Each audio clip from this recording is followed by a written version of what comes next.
Hey guys, how to delete Instagram account? Thinking about deleting your Instagram account permanently?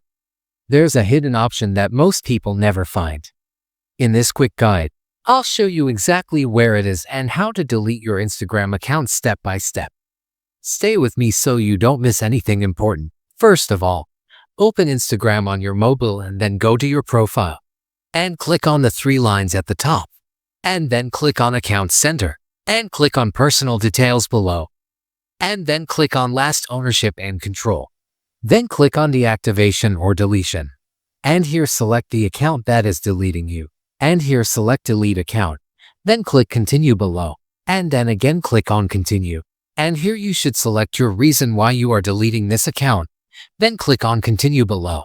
And again click Continue. And scroll down again click the Continue. And enter here your password. And click Continue.